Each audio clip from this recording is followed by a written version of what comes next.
Ya están todos los de mi equipo.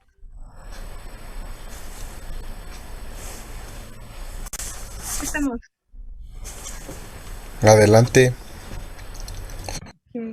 Buenos días, profesores, compañeros. Nosotros vamos a exponer el seminario de la práctica 4 de diuréticos.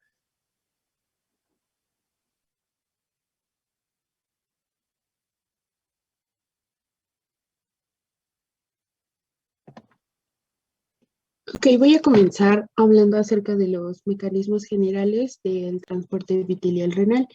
En esta imagen podemos observar que se ilustran 7 mecanismos por los cuales los solutos van a cruzar las membranas de las células epiteliales renales.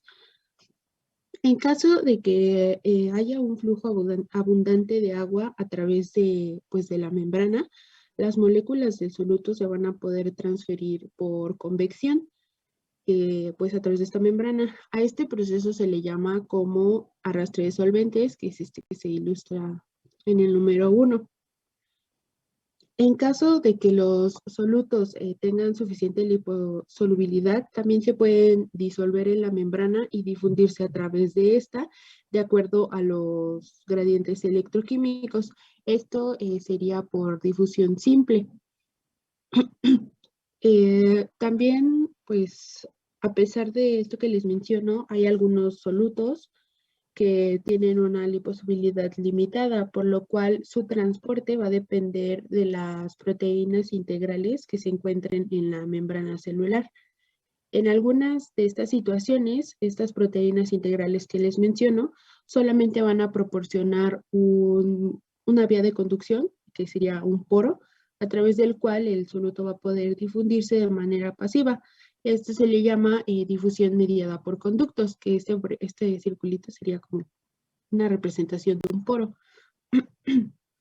En otras situaciones, el soluto se puede unir a la proteína integral y debido a un cambio de conformación en esta proteína, se puede transferir a través de la membrana celular por un gradiente electroquímico. Esto se le puede llamar ya sea difusión mediada por acarreador o facilitada, o también se le conoce como uniporte. Y en el caso de que el soluto se deba de mover corriente arriba, que es como se representa aquí, contra un gradiente electroquímico se va a requerir de transporte activo primario o secundario. En el caso del primario, la hidrólisis del ATP va a estar acoplada de manera directa a los cambios de conformación de esta proteína integral, lo que va a proporcionar pues la energía necesaria para que eso se lleve a cabo.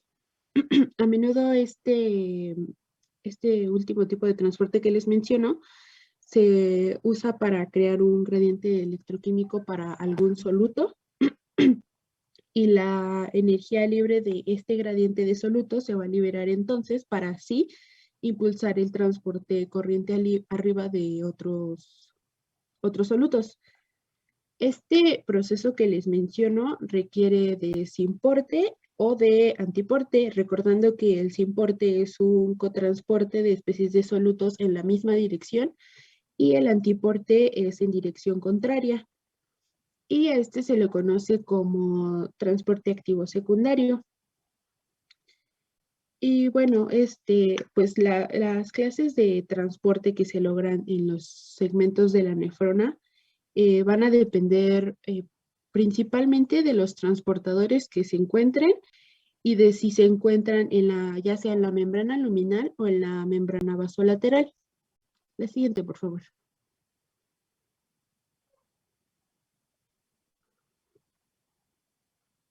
Ok, bueno, en esta imagen se muestra un modelo general del transporte tubular renal y se puede resumir como en 7 pasos.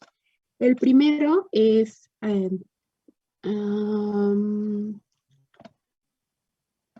Lalo, ¿crees que me podrías dar la opción para señalar, por fin?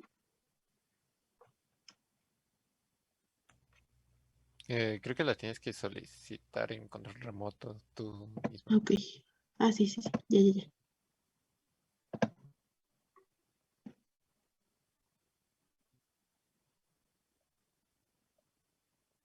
Ya, Sí, sí ven cómo se mueve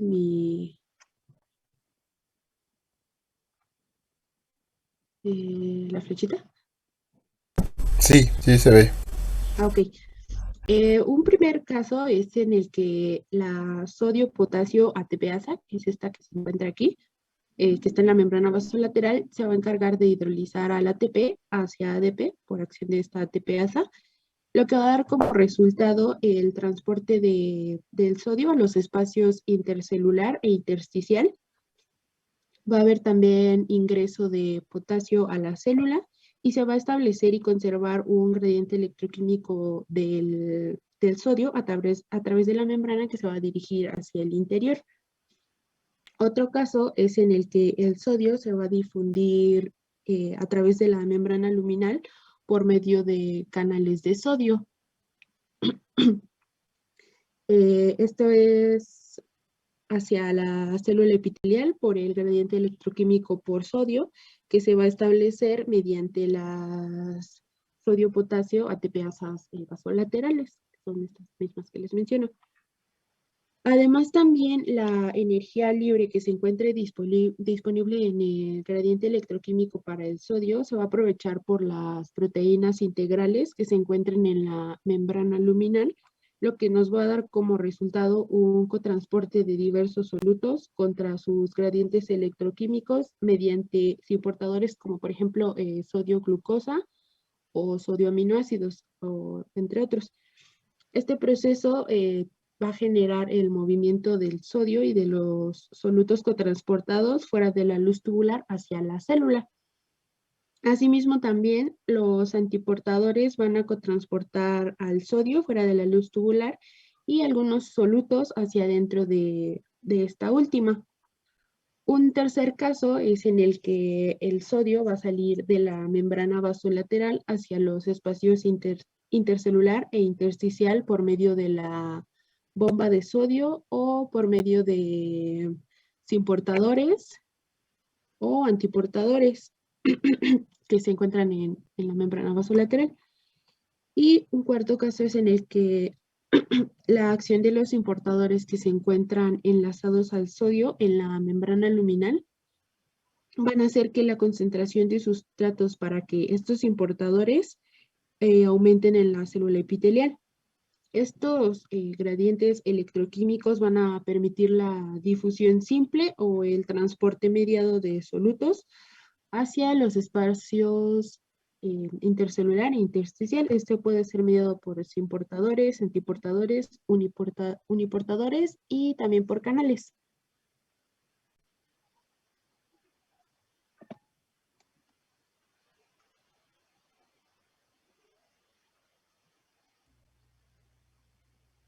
bueno, a nivel del túbulo proximal se van a dar diferentes mecanismos de secreción de ácidos y bases orgánicas. Bueno, como por mencionar algunos ejemplos, estos podrían ser sales biliares, oxalato, urato, catecolaminas y también el ácido paraminipúrico. Bueno, para el caso de los ácidos orgánicos se han identificado 9 diferentes tipos de transportes. Sin embargo, los más importantes son los de transporte activo primario y secundario y la difusión facilitada.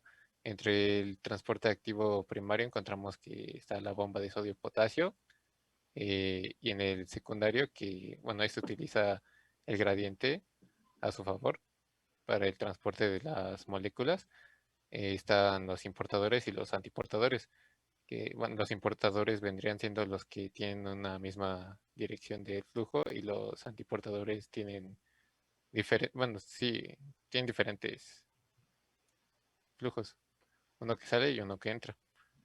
Trata En de el hablar un caso, poquito más fuerte, por favor. en el caso de los importadores, bueno, está el intercambio iónico de sodio y para los antiportadores el intercambio del alfa-cetoglutarato. Bueno, como lo mencioné, también está la difusión facilitada para los ácidos orgánicos y en el caso de las bases orgánicas también está la bomba de sodio y potasio y el transporte activo secundario generalmente se utiliza antiportadores que, bueno, es el intercambio de iónico de sodio y del, del ion hidrógeno.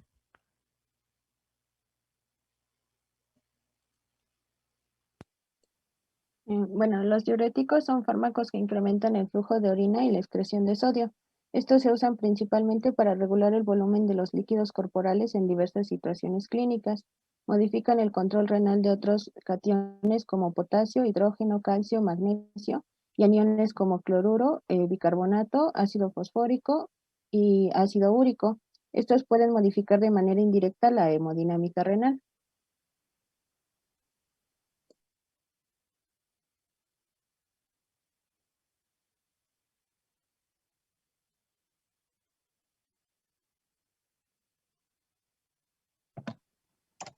Bien, voy a comenzar a hablarles acerca de la acetazolamida. Este fármaco se encarga de inhibir a la anhidrasa carbónica, de modo que se evita la deshidratación, la hidratación de bicarbonato de, no, perdón.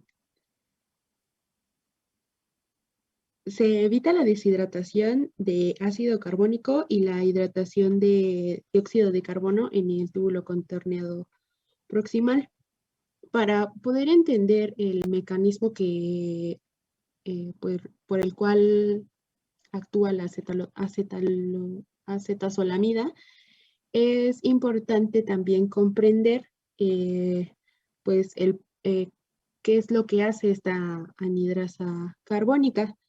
Aquí tenemos esta imagen, son túbulos, bueno, se representan túbulos proximales, en donde, bueno, las células endoteliales contienen a lo que es la enzima anhidrasa carbónica, es este que está representado. Esta se puede encontrar en la membrana vasolateral o en la membrana luminal, así como también en el citoplasma. Esta, bueno, en los túbulos proximales, la energía que se encuentra libre en el gradiente del sodio, que se establece mediante la bomba de sodio vasolateral, es usada por un antiportador o un intercambiador de sodio-protón, hidrógeno, en la membrana luminal para poder transportar un protón hacia la luz tubular en intercambio con un sodio. En la luz, este protón va a reaccionar con el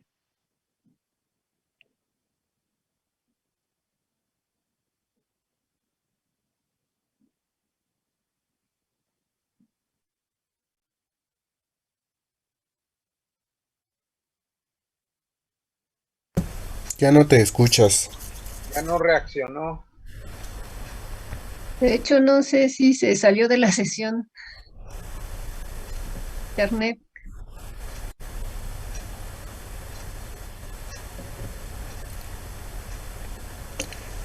Sus compañeros del equipo. Escríbanle, pregúntenle por WhatsApp. perdón, Ya regresó. ya volví. Te vale ir al baño.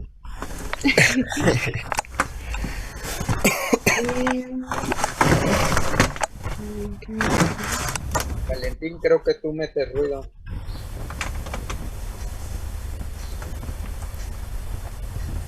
Ok, me había quedado en que en la luz el protón va a reaccionar con el anión bicarbonato que se va a filtrar para formar al ácido carbónico. Este se va a descomponer rápidamente a dióxido de carbono y también en agua. Esto es en presencia de la anhidrasa carbónica.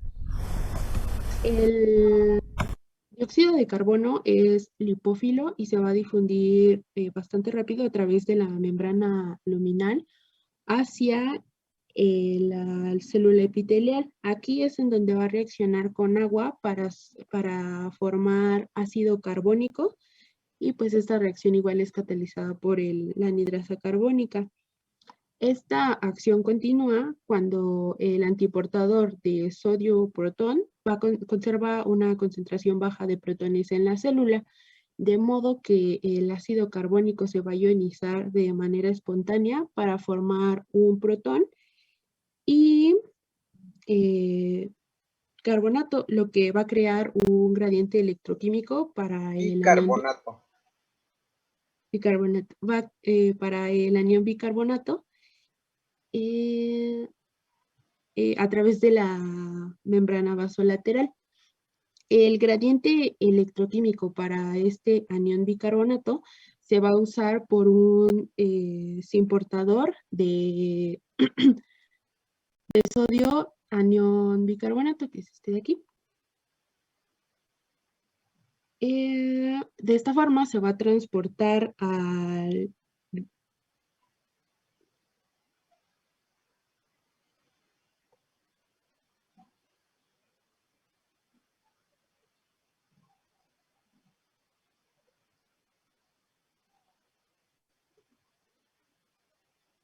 Ya no te escucha, no sé si te volviste a salir.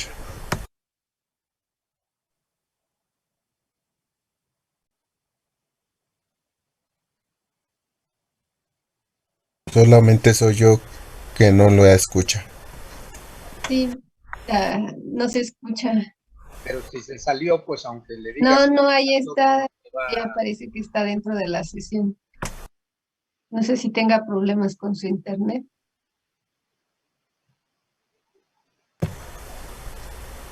Perdón, ¿ya me escuchan? Mi internet está un poco lento. Sí, adelante. Y este importador va a transportar al bicarbonato de sodio hacia el espacio intersticial. Finalmente, el proceso neto, el efecto neto de este proceso va a ser el transporte del bicarbonato de sodio desde la luz tubular hacia el espacio intersticial, lo que va a conllevar al movimiento de agua. A esto se le conoce como resorción isotónica. Entonces, la acetazolamida, al inhibir estas anhidrasas carbónicas, pues van a provocar que no haya este movimiento de agua. ¿Solamente de agua? No, también del bicarbonato de sodio. Bueno, aquí nada más para apoyar tu diapositiva. Del lado de la membrana vasolateral, donde tienes el simportador de bicarbonato sodio, hace falta la bomba de sodio potasio ATPasa. Esa bomba de sodio potasio ATPasa en la membrana vasolateral es la que genera el gradiente para que el antiportador sodio protones funcione y se echa a andar todo el mecanismo que acabas de explicar.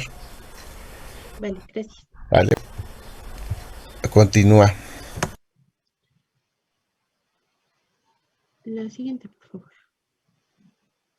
Ok, ahora respecto a su farmacocinética, no hay muchos datos acerca de la acetazolamida. Sin embargo, se sabe que se absorbe, se administra oralmente y se absorbe en aproximadamente un 100%. Tiene un tiempo de vida media de 6 a 9 horas y se elimina principalmente por vía renal. Algunos de sus efectos tóxicos son acidosis metabólica, cálculos renales e hiperamonemia en pacientes que tienen cirrosis.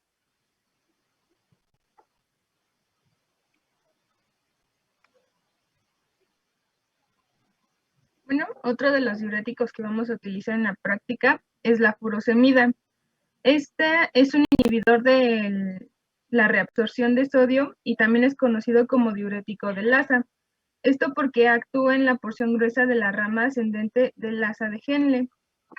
Su mecanismo es inhibir a la proteína cotransportadora de sodio, potasio y cloro que existe en la membrana luminal, como pueden ver en la imagen de la izquierda. Ahí nos señala el diurético de la furosemida. Nada más que es cloruro. Cloruro, perdón. Sí, básicamente su mecanismo es inhibir este cotransportador, de tal manera que el sodio pues ya no será reabsorbido, tampoco el cloruro ni el potasio. La que sigue, por favor. Su absorción, si se administra por vía oral, es aproximadamente del 60%. El tiempo de vida media también es aproximado a 1.5 horas. Se metaboliza aproximadamente al 35% y su principal vía de eliminación es renal, aproximadamente 65%.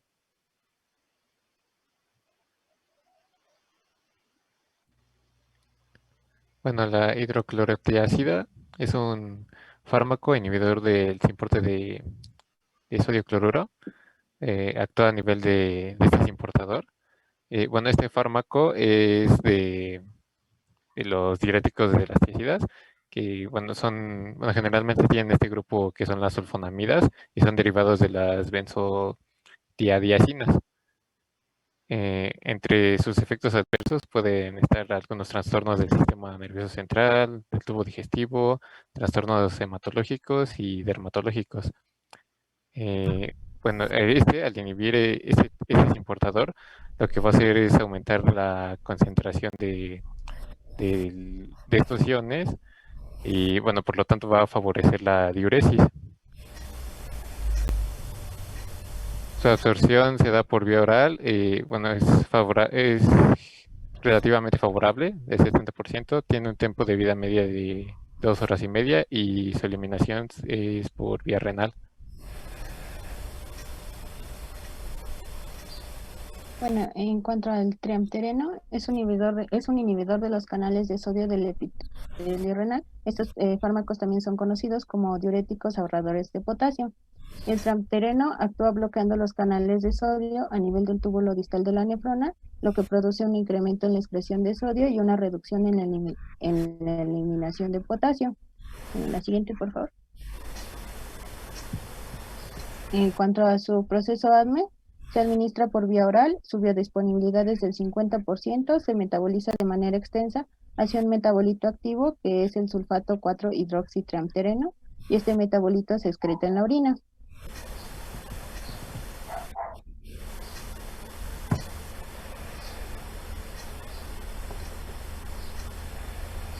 Ok, el objetivo general es comparar la eficacia y la potencia de los fármacos antes mencionados basados en su mecanismo de acción y específicamente conocer el efecto de los diuréticos sobre la excreción y el pH de la orina y también comparar el efecto de los diferentes diuréticos sobre el volumen y pH de la orina.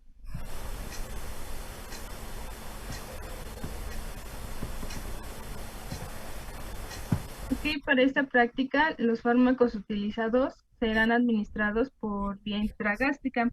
Esto porque facilitamos la absorción de los fármacos.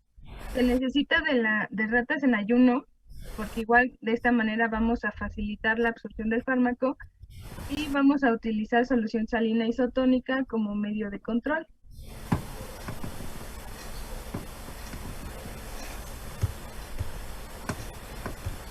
Antes de que continúen, ¿eso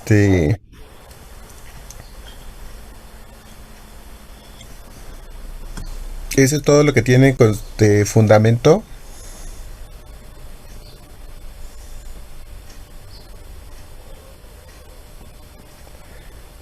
Dicen que van a utilizar solución salina como fármaco de control. ¿A qué se refieren con eso? Se espera que no tenga algún efecto importante. Es el fármaco de control con respecto a los fármacos que van a utilizar. Ajá.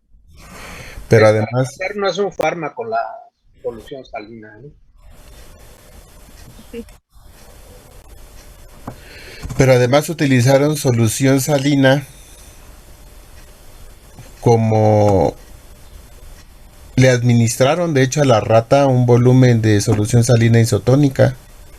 ¿Por qué hicieron esto? ¿Para qué le administraron a cada rata un volumen de solución salina con respecto a su peso? Para aumentar el volumen sanguíneo y la tasa de filtrado glomerular, y aparte de que estos no tuvieran interferencia con los resultados. Perdón, no te escuché.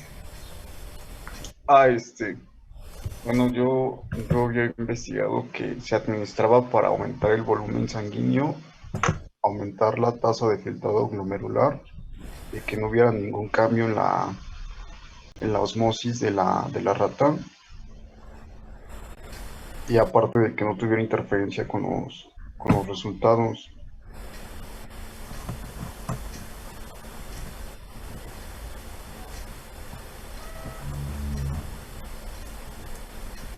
Ok.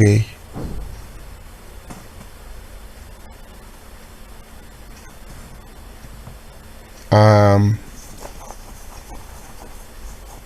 el ayuno que le proporcionaron a las ratas, ¿por qué era necesario?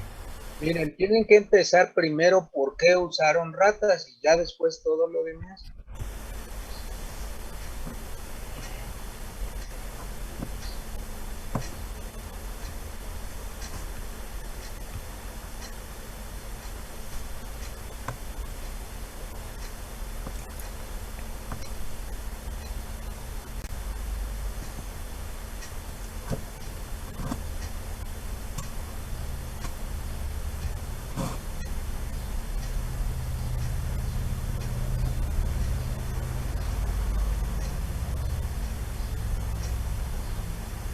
Sería por la similitud con el organismo humano y porque, bueno, lo que vamos a hacer es medir los cambios en el pH y el volumen urinario ¿Similitud excretado. en qué aspectos?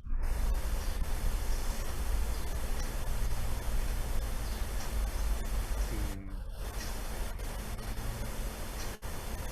Si estudiamos los diuréticos, ¿en qué sistema vamos a influir? El sistema urinario, Mm, bueno, renal. renal, sí, renal y urinario.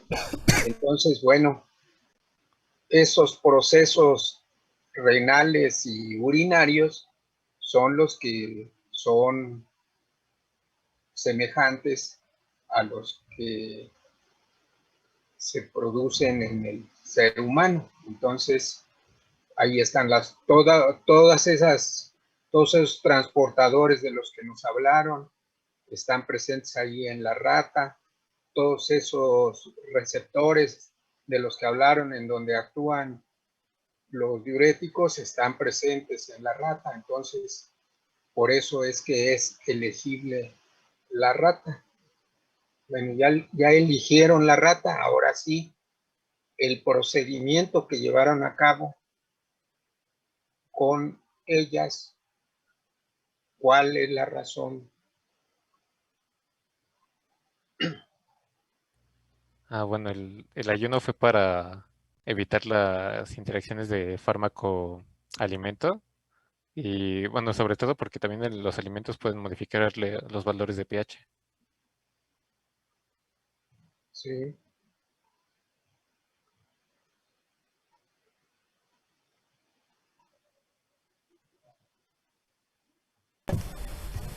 También porque era importante que los alimentos no tuvieran o no hayan consumido alimento durante esas 18 horas. Pues pueden alterar la farmacocinética y la farmacodinámica de los diferentes fármacos.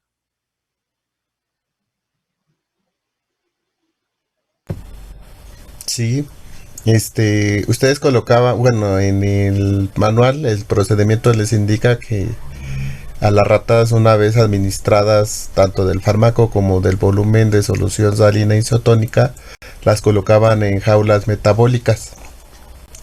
Esto era para recolectar la orina y poder hacer las mediciones tanto de volumen como de pH. Eh, el ayuno también era para evitar que las ratas defecaran y pues de alguna forma pudieran contaminar la orina a la hora de estar en las jaulas metabólicas. Aunque las jaulas metabólicas tienen una rejilla para detener las heces, pues al orinar, pues estas podrían entrar en contacto con este material fecal y pudieran modificar de alguna forma el pH, como era una variable que iban a estar midiendo, pues era importante disminuir al máximo esta probabilidad de que las ratas defecaran durante su estancia en la jaula metabólica.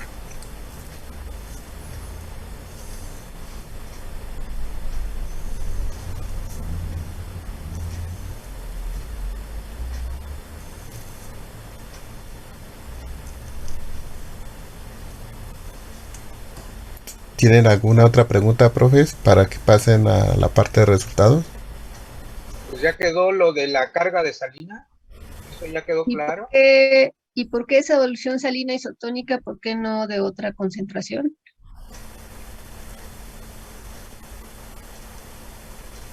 Pues para mantener la misma presión osmótica del líquido intracelular.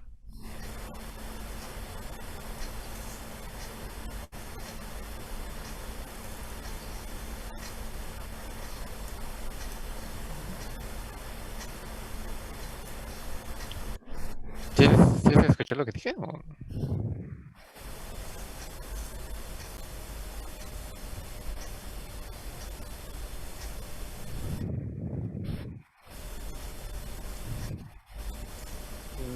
Pues Norma preguntó. No escuché. Ah, No sé si solo yo, pero que se escuchó cortado. para no modificar la presión osmótica. Bueno, mantienen las condiciones fisiológicas similares a las normales. Pues sí, parte.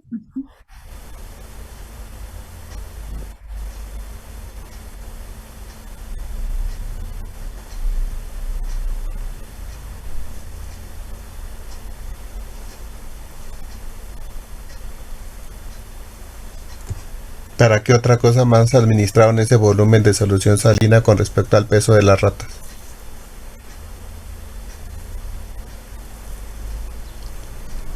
Si la solución salina isotónica evita que hubiera una modificación en la osmolaridad plasmática de los animales. Pero que ya administraron este volumen, ¿por qué era importante que les administraran a las ratas este volumen?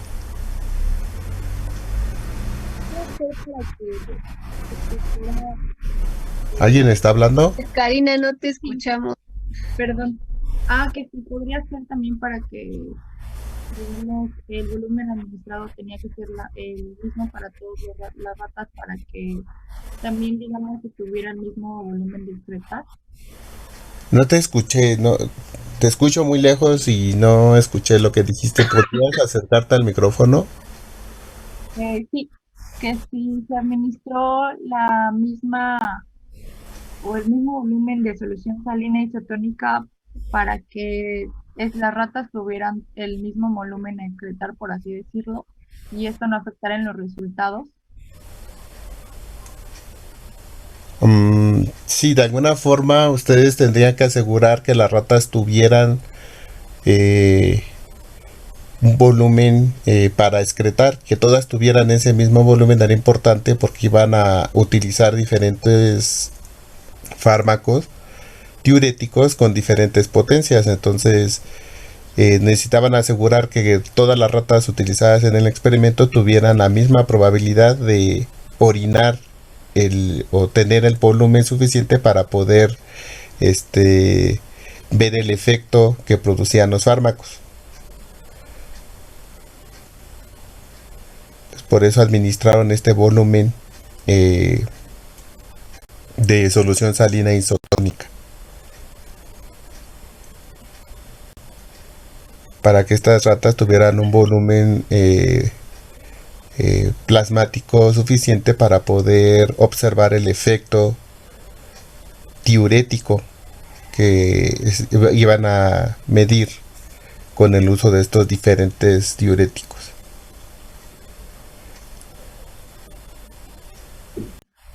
¿Sí se entendió? Miren, me parece que Christopher fue el que dijo que era para aumentar el volumen sanguíneo. Bueno, no es precisamente así, porque cuando uno toma agua, no significa que inmediatamente se va a expandir el volumen. La razón es que como los fármacos que se iban a aplicar, lo que hacen es inducir una pérdida de volumen de agua, entonces habría que garantizar que todas las ratas estuvieran bien hidratadas. O sea, la razón de la administración del volumen de solución salina es garantizar que las ratas que se van a emplear en el experimento estén bien hidratadas para que se pueda observar el efecto de los diuréticos, porque si ustedes usaran ratas que a lo mejor no han tomado agua en un día, pues difícilmente iban a observar los efectos de los diuréticos. Entonces es para hacer más sensible el experimento.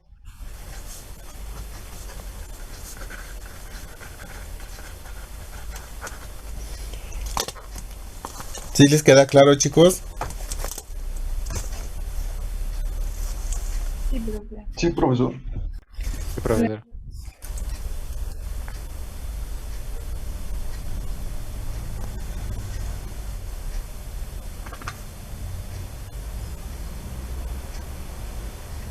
Los fármacos fueron administrados por vía intragástrica. ¿Por qué utilizaron esa vía y no otra?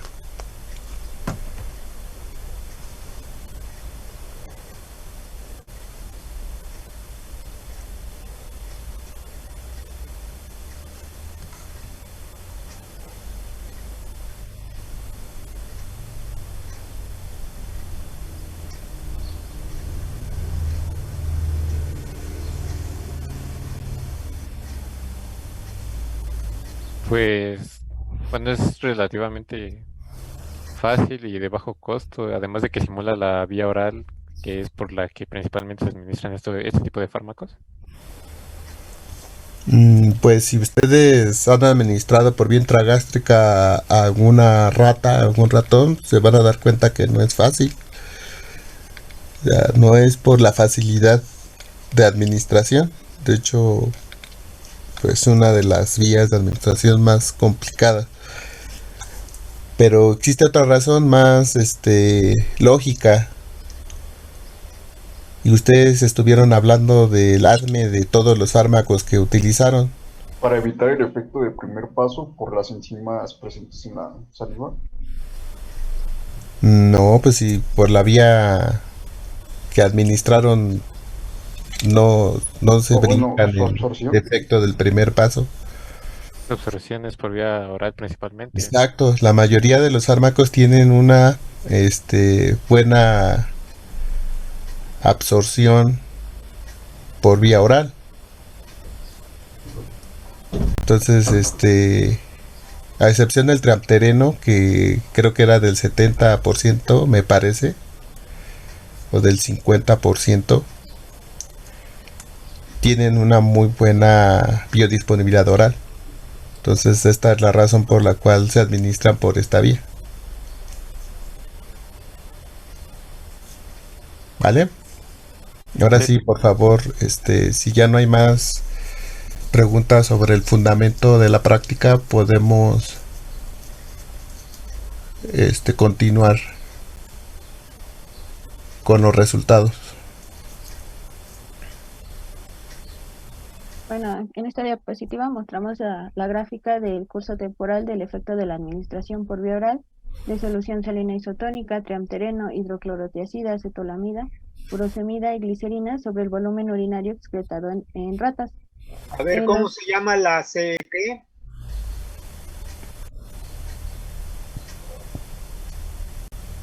¿La qué, perdón?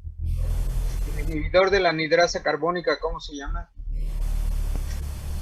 Acetazolamida. Ah, sí, así sí.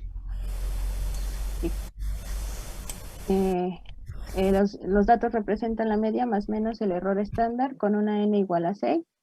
Se realizó un análisis de varianza bifactorial de medidas repetidas. El asterisco indica la diferencia con la FRM, que es la furosemida. El signo de pesos indica la diferencia con acetazolamida.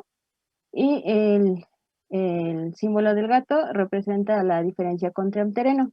En el tiempo 1, pues no hubo una diferencia significativa. En el tiempo 2, hubo diferencia significativa. ¿Cómo que no hubo diferencia en el tiempo 1? Perdón, en el tiempo 0. No. En el tiempo 1 es donde hubo diferencia significativa con la furosemida, entre la furosemida, la glicerina, la hidroclorotiazida, el triamtereno, la solución salina isotónica y la acetazolamida. También hubo diferencia de la acetazolamida con la glicerina y la hidroclorotiazina. En el tiempo 2 hubo qué? hidroclorotiazina. No. Hidroclorotiazida. Eso sí. En el tiempo 2 hubo diferencia significativa con la furosemida y la solución salina isotónica, la glicerina, la hidroclorotiazida, el triamtereno. Y también hubo diferencia significativa con la acetazolamida, la solución salina isotónica, la glicerina y la hidroclorotiazida. También del triamtereno con la solución salina isotónica. En el tiempo 3 hubo diferencia significativa con la furosemida, la solución salina isotónica, la acetazolamida, la hidroclorotiazida y el triamtereno. Y en el tiempo 4 no hubo diferencia significativa. Ahora, a ver, espera, a ver, Valentín, lo que vayas a preguntar, adelante. Sí, aquí es importante primero que describan qué ocurrió con los animales que están en el grupo que les administraron solución salina. Y después, para que ustedes puedan hablar de un efecto sobre el volumen urinario, tendrían que comparar primero el efecto que tuvieron los fármacos con respecto al de solución salina.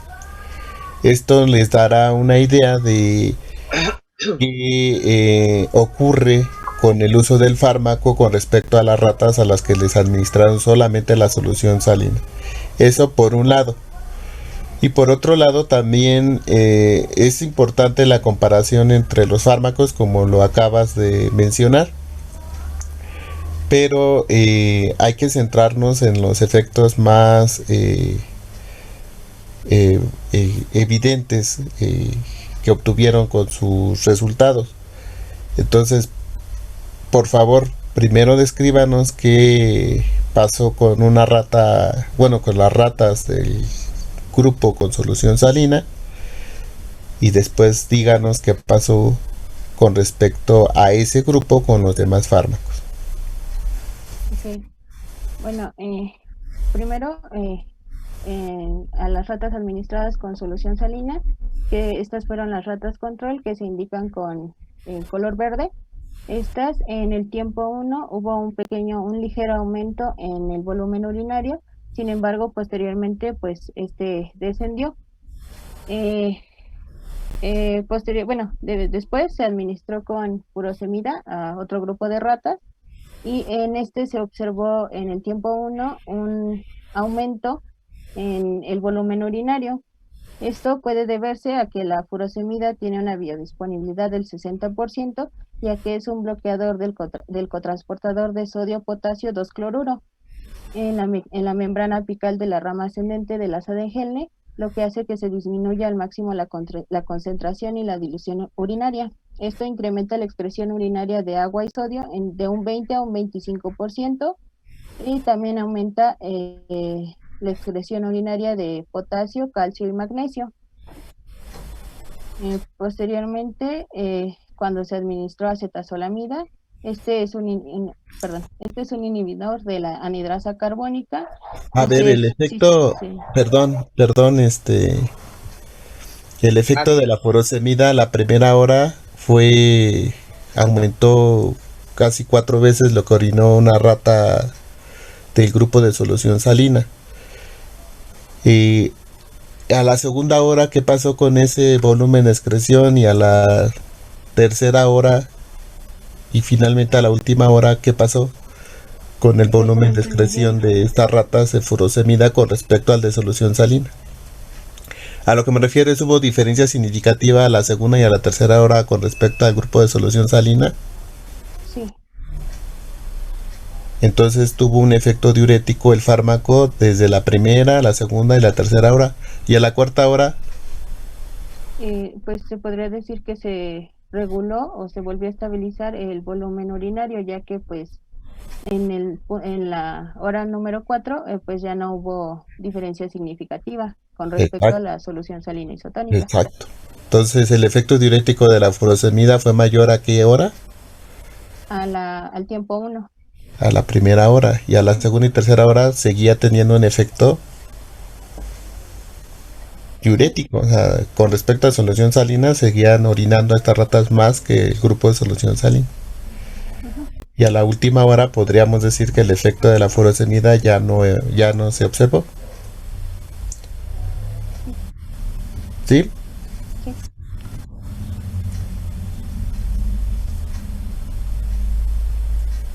Ahora sí, continúe con la acetazolamida. Ok. Como ya lo habían mencionado mis compañeros, pues es un inhibidor de la anidrasa carbónica. Si se inhibe la actividad de la anhidrasa carbónica, se reduce la reabsorción de bicarbonato. Esto hace que se disminuya la secreción de este al túbulo. Y el sodio, pues es el sodio es el catión que principalmente acompaña la salida del bicarbonato en el túbulo proximal, por lo que esto hace que se reabsorba ampliamente en el túbulo distal por medio del intercambiador de potasio. Por lo tanto, la acetazolamida causa principalmente un incremento en la secreción de bicarbonato, de potasio y de agua, haciendo que el volumen urinario incremente y su absorción oral es de un 100%. Como se observa en la gráfica, pues al tiempo 1 hubo un aumento en el volumen urinario por el mecanismo que ya les mencioné. En el tiempo 2, pues sigue teniendo ese efecto, aumentó un poco. Sin embargo, en el tiempo 3, pues este disminuye casi igual que disminuye igual que la solución isotónica. Y en la hora número 4, pues aumenta un poquito. Pero, a ver, ¿hubo diferencia significativa en la primera hora con respecto a solución salina? En el tiempo 1, Ajá. no, Entonces, ¿podría decir que ahí hubo un efecto diurético? no. No. Entonces, ¿hasta dónde vio un efecto diurético con la acetazolamida? Hasta con respecto a la solución salina isotónica, no hubo diferencia significativa en ningún tiempo. Solo ¿En lo ningún hubo tiempo? bueno, de acuerdo al análisis estadístico, no. Porque Perdón, en el tiempo 2 sí hubo una Porque diferencia parece que en el tiempo significativa. 2 sí hubo efecto diurético. Hasta la segunda hora, la acetazolamida sí produjo un efecto diurético con respecto a la solución salina en ese mismo tiempo. Ujú. Y ese A ver, efecto, los demás equipos están de acuerdo con lo que plantea su compañera de que en la primera hora no hubo diferencia significativa respecto de la salina.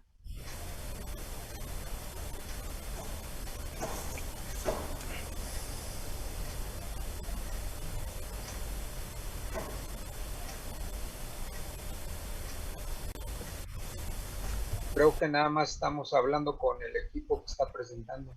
sí. No, profe, aquí estamos. No, profesor, aquí estamos. Bueno, pues digan, ¿hubo o no hubo diferencia? Hice su análisis estadístico en la Tiene que primera tener hora. un estadístico a la mano. Conforme a la solución salina, solo fue la furosemida. Todos los demás lo presentaron. Igual lo tengo así.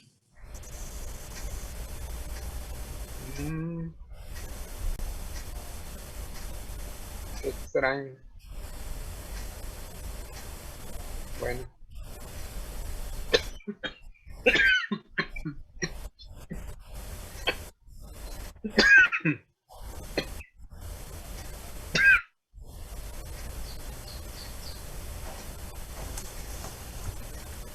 Es que parece que a la primera hora las ratas de la solución salina orinaron casi 1 mililitro. Me imagino que por esa razón no hubo diferencia.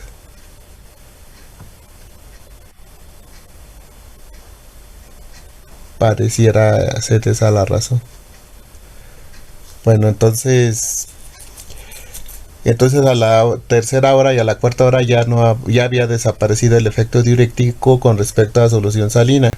¿Estamos de acuerdo? Sí. Sí, profe. Porque aquí ya no hay diferencia significativa con solución salina de la acetazolamida. ¿Correcto? Sí. Sí. Ok. Siguiente fármaco. Bueno, en cuanto a la hidroclorotiazida, este es un inhibidor del transporte de sodio y cloruro a nivel del túbulo distal. Estos tienen una acción diurética suave o moderada, debido a que en esta parte del glomérulo se reabsorbe menos sodio. De la nefrona, del glomérulo no. Ah, de la En el nefrona. glomérulo ocurre la filtración. Ya estamos a nivel de la porción tubular de la nefrona. A ver, acabo de consultar el análisis estadístico. Yo tengo que sí hay diferencia entre la acetazolamida y la salina en la primera hora. No sé cómo hicieron ustedes su análisis.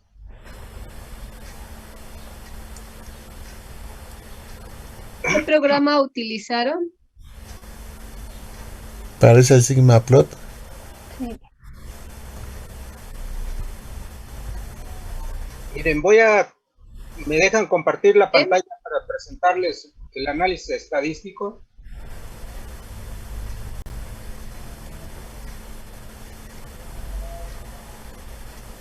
Bueno, este es el análisis estadístico de alguien del grupo que amablemente me lo mandó. Vean ustedes aquí, tratamiento, diferencia entre medias. Y aquí dice acetazolamida contra salina. La probabilidad es 0.014 y sí hay diferencia significativa.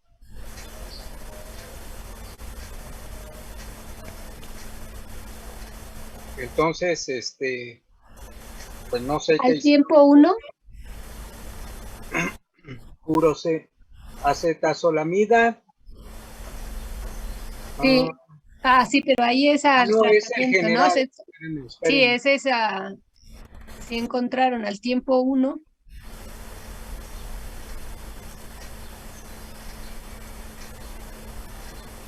Aquí está el tiempo 1.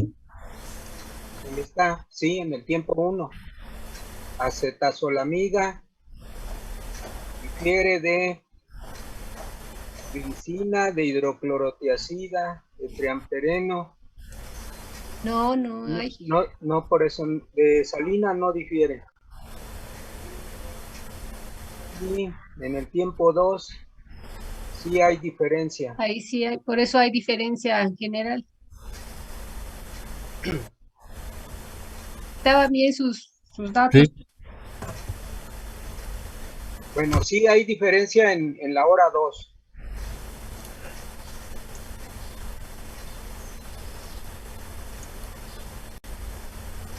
Bueno, compartan su presentación.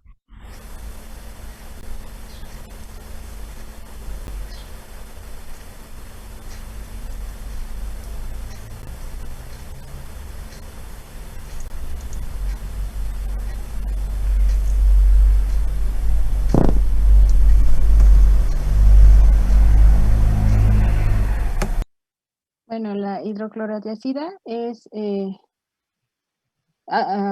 un inhibidor del transporte de sodio y cloruro a nivel del túbulo distal. Este tiene un impacto mínimo sobre la excreción de agua y de sodio, y estas incrementan la reabsorción de fluidos y solutos en el túbulo proximal. Esto se manifiesta con un incremento de la absorción de calcio y ácido úrico en el túbulo proximal. Es por ello que el volumen urinario no aumenta mucho. Tiene una biodisponibilidad del 70%. En cuanto al análisis estadístico, en el tiempo 1 hubo diferencia significativa no hubo diferencia significativa con respecto a la solución salina isotónica. En el tiempo 2 tampoco, en el tiempo 3 tampoco hubo diferencia y en el tiempo 4 tampoco. Esto quiere decir que pues no tuvo un efecto diurético como tal.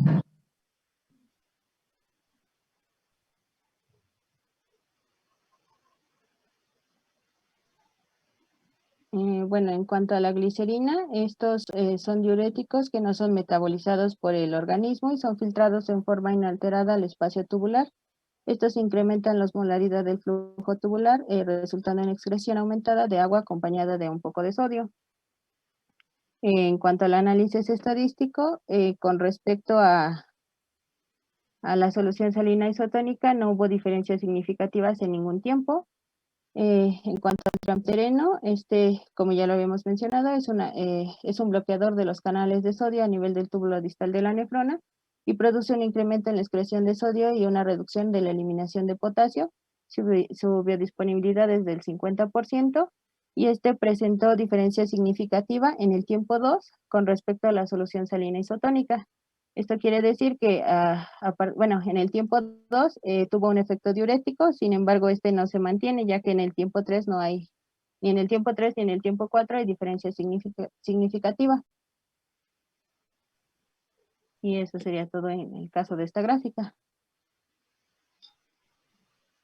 En resumen, a ver, regresa por favor. En resumen, en la primera hora, ¿quién produjo efecto diurético?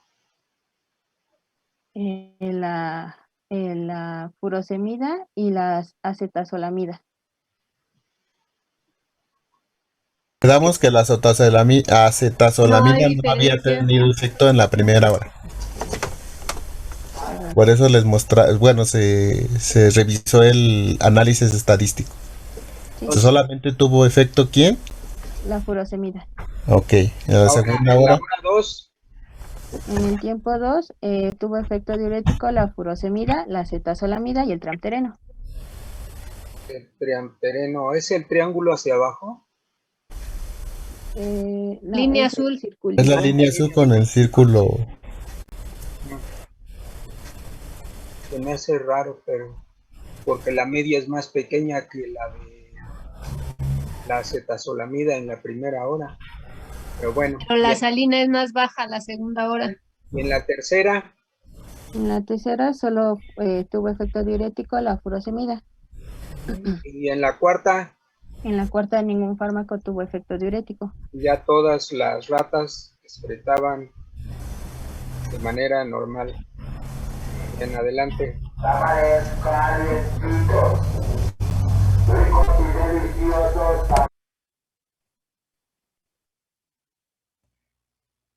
Bueno, para la segunda gráfica se realiza una gráfica de barras del volumen urinario total excretado, expresado en mililitros. Bueno, de igual forma se compararon los diferentes tratamientos y los datos de esta gráfica representan la media, más o menos el error estándar.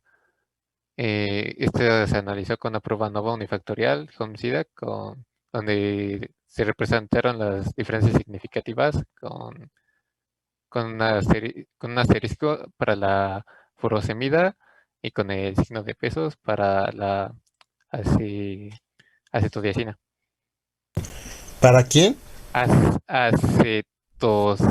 Acetazolamida. Eso. A ver, repítalo. Acetazolamida. Acetazolamida. Ok. Ahora, si yo quiero evaluar un efecto diurético, ¿con quién tendría que comparar? Con la solución salina. ¿Y ahí cuál es el símbolo para comparar con solución salina? Bueno, es que bueno, el análisis no proporcionó esa. ¿Cómo? ¿No te escuché? Que el análisis no proporcionó esa comparación más que para... ¿Cómo no? Sí, el análisis estadístico sí les da esa comparación. Por supuesto. De hecho es la que les mostró el doctor en la primera, No, pero eso es en el bifactorial. Ajá, bueno, sí, en el unifactorial sí les dice si difieren o no de salina, por supuesto. Bueno, para esa solo marcó diferencias para la furosemida. Bueno, ustedes no marcaron las diferencias, pero el análisis sí se los dio. Bueno, no importa. A ver, ¿la furosemida difiere de salina? Sí. Sí. No, nada más que ustedes lo están señalando al revés. En lugar de tomar como base a la salina, marcar los tratamientos que difirieron de ella, ustedes le están poniendo los símbolos a la salina. ¿Y quién difieren? Bueno, lo importante es que Sí, es que están hablando. según ustedes, bueno, todos difieren de la Furosemida. furosemida, pero para todos, si su tratamiento control es el de solución salina, contra él tienen que señalar las diferencias significativas primero. Entonces, si la furosemida difiere de la solución salina, a quien le deben de poner el marcador de los que tienen ahí es a la furosemida, no a la solución salina. Porque ustedes quieren comparar el efecto farmacológico con respecto a la solución salina. Ok. ¿Tienen a la mano su análisis estadístico? ¿O alguien de los demás equipos tiene su gráfica que nos comparta que haya puesto diferencias con respecto a solución salina?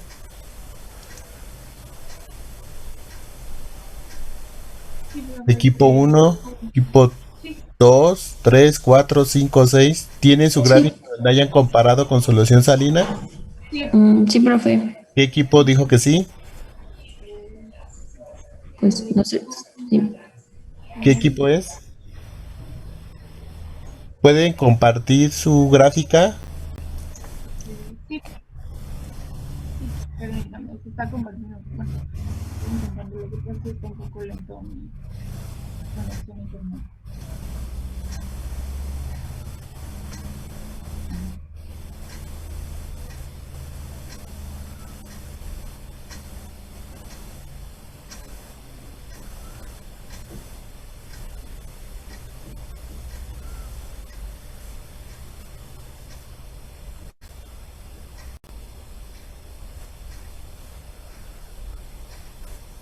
¿Sí se alcanza a ver la...? Todavía no. Ok. Está cargando apenas. Sí.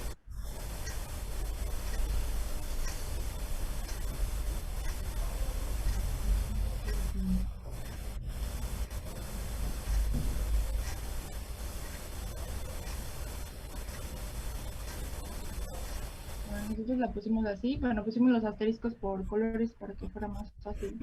En el caso de la acetazolamida y la furosemida, sí presentaron un poco más fuerte, por favor. Ok, que acetazolamida y furosemida fueron los únicos que presentaron diferencia significativa con solución salina isotónica. De ahí, pues, los demás no presentaron. En cuanto a la acetazolamida, esta presentó también diferencia con la hidroclorotiazida. La furosemida, aparte de la solución salina isotónica, presentó con la hidroclorotiazida, triamtereno, con glicerina y también con acetazolamida. Y bueno, glicerina también presentó diferencias con acetazolamida.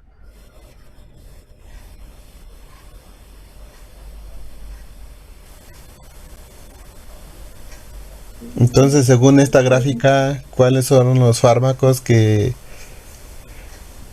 tuvieron un efecto diurético con respecto a solución salina? La furosemida. ¿Quién más? La acetazolamida.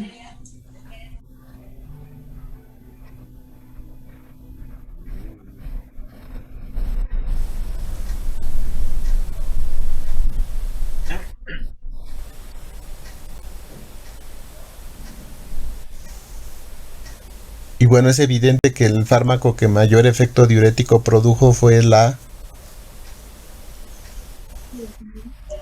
furosemida. La furosemida.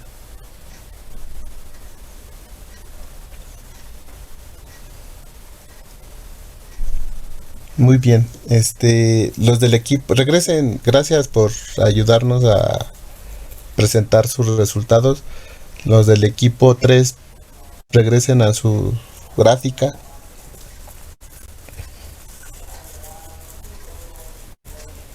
¿Qué equipos son los que presentaron sus resultados?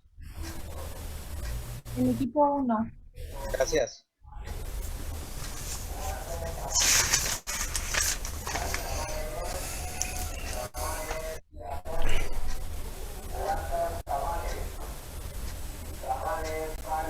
Muy bien. Según lo que ustedes leyeron en la literatura, estos resultados son congruentes. ¿Sí es lo que se esperaba obtener?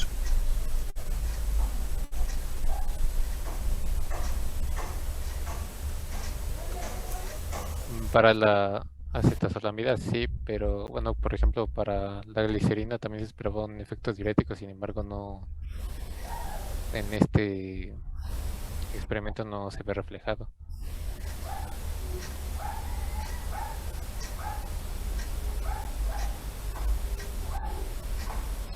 Profe, bueno, Sí. yo ahí tenía justamente la duda porque yo leí que la acetazolamida tenía un efecto todavía, bueno, él no era como, no se veía un efecto diurético en su mecanismo de acción, en comparación con la hidroclorotiazida, que sí tiene como que más efecto diurético.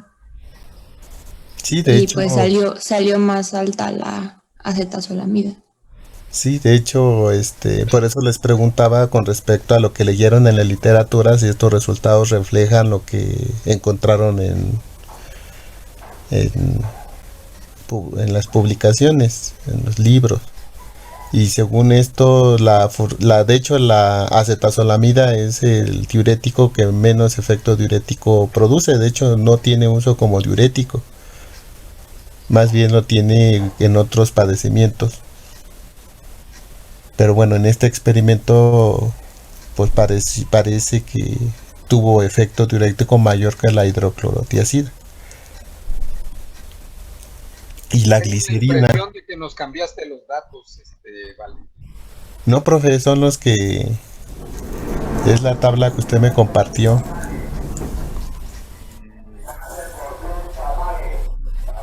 Esos datos no son míos, esos datos tú me los diste. Ah, sí, pero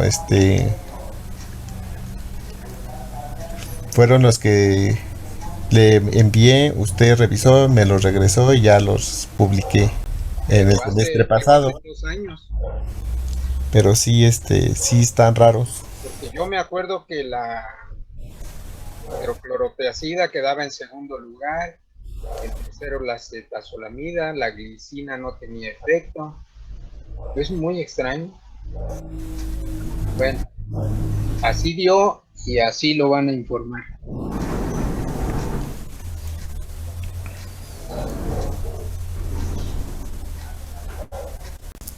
Falta el pH, continuamos.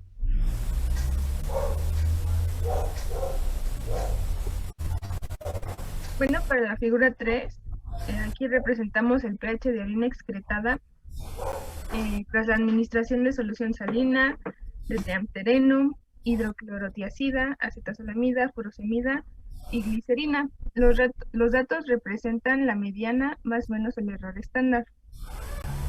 Como se observa aquí, la línea verde es la administración de solución salina, el cambio de pH.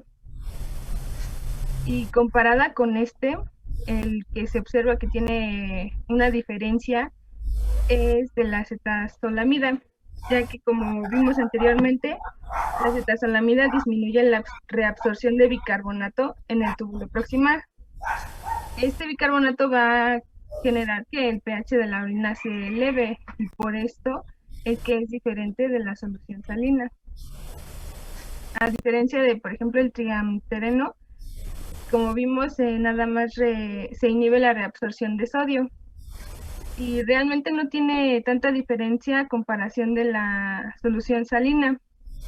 De hecho, investigué, encontré que el pH en rata en valores normales está entre 6 y 7, entonces no hay efectos significativos. Y lo mismo sucede con la hidroclorotiazida. Como vemos, el pH siempre se mantuvo en 6. También pasa esto con la glicerina, no cambia el pH, no se observa en la gráfica, pero está igual, nunca cambió de 6. Y por ejemplo de la furosemida, esa también siempre estuvo en 6, no cambiaba el pH. Pues eso sería lo que más se destaca de esta gráfica, es la diferencia de la acetazolamida.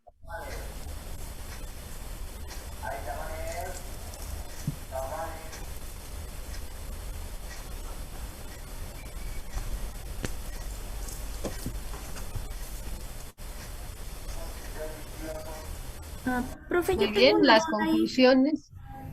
¿Qué pasó?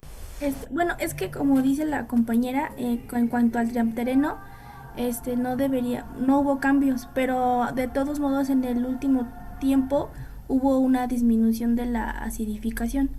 Entonces, supuestamente, pues no debería de haber cambiado. Sí, pero recuerden que midieron el pH con tiras reactivas y entonces esa medición es algo subjetiva. Entonces, no es una medición exacta. Si quisiéramos tener una medición exacta, ¿cómo hubiéramos tenido que medir el pH? Con un potenciómetro. Con un potenciómetro, para que nos diera un pH lo más aproximado a la realidad. Entonces, como aquí se utilizaron tiras reactivas, pues esta variación de la última hora del triamtereno puede haber sido una lectura pues no errónea, pero bueno, una lectura, y aparte la diferencia no es muy marcada, de 7 a 6. Pues no sé si... Sí, nada más era eso, profe. Gracias. Sí, pero no, aquí la idea era observar el efecto que produce la acetazolamida sobre el pH, y pues creo que ese sí es muy evidente, ¿no? Sí, gracias.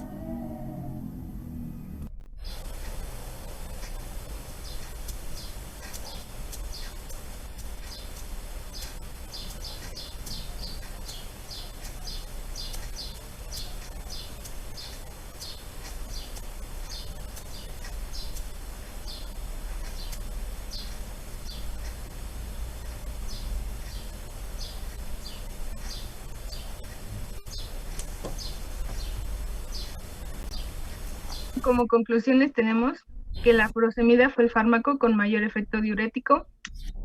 La furosemida y la acetazolamida tuvieron un efecto diurético y la acetazolamida produjo alcalosis urinaria.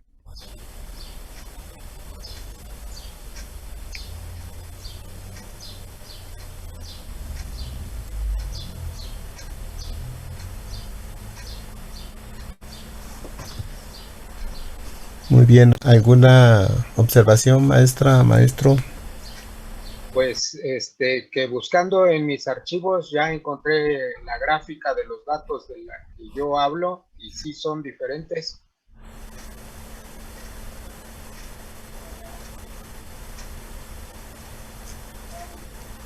Bueno.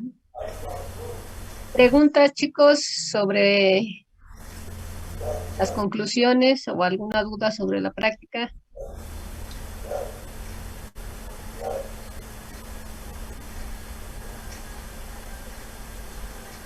Entonces, era la discusión en cuanto a los datos de la hidroclorotiazida. Tendríamos que justificar por qué nos dio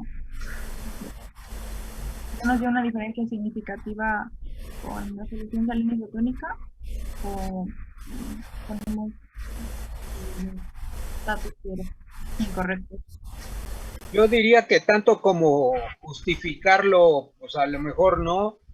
Pues lo que sí tienen que discutir es que ustedes, que de acuerdo a la literatura, esperaban que la hidroclorotiazida tuviera un efecto mayor, que fuera el segundo en orden de potencia respecto de la furosemida, pero que resultados les dieron así y pues le podrían argumentar que a lo mejor la dosis no fue la adecuada, que aunque la dosis fuera adecuada, tal vez se trataba de un fármaco ya caduco, no sé, todo lo que digan es especulación.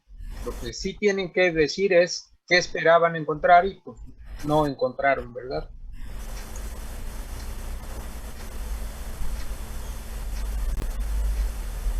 Sí, profe, gracias.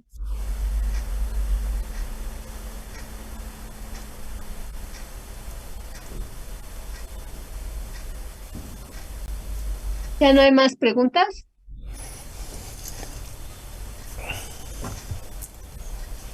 Creo que no. De los demás equipos, preguntas, comentarios. Tampoco creo que no, profe. No, profesor. Entonces, solo se tendría que hacer la discusión con base en comparación con la solución salina, ¿no? No puedo comparar entre fármaco y fármaco. Sí, sí pueden comparar entre fármaco para que vean el efecto que tienen los fármacos con respecto al volumen excretado. O sea, sí lo pueden hacer entre fármaco y fármaco. Y si no comparan entre fármacos, pues no hubieran podido dar esa primera conclusión. Son dos análisis. Uno, primero, ¿qué pasa con respecto al control, al lote control siempre? En este caso fue la solución salina. Y luego, ¿qué pasa entre los fármacos? ¿Cuál de ellos tiene un mayor efecto?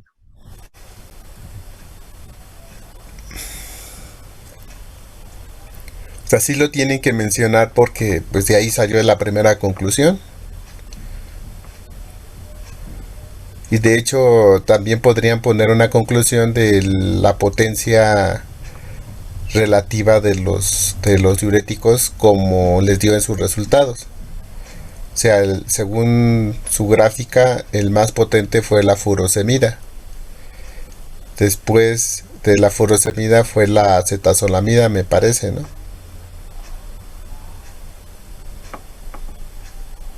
Sí.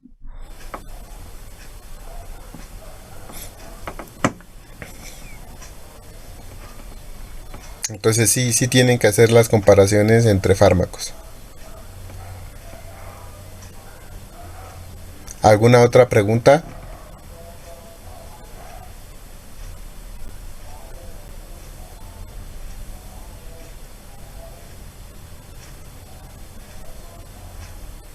Creo que ya no hay. Entonces, seguimos con la clase, pero ¿vas a dar receso, Valentín? Sí, son las 10:25, a las 10:35 continuamos. 10:36 continuamos. ¿Está bien, chicos? Sí, profesor.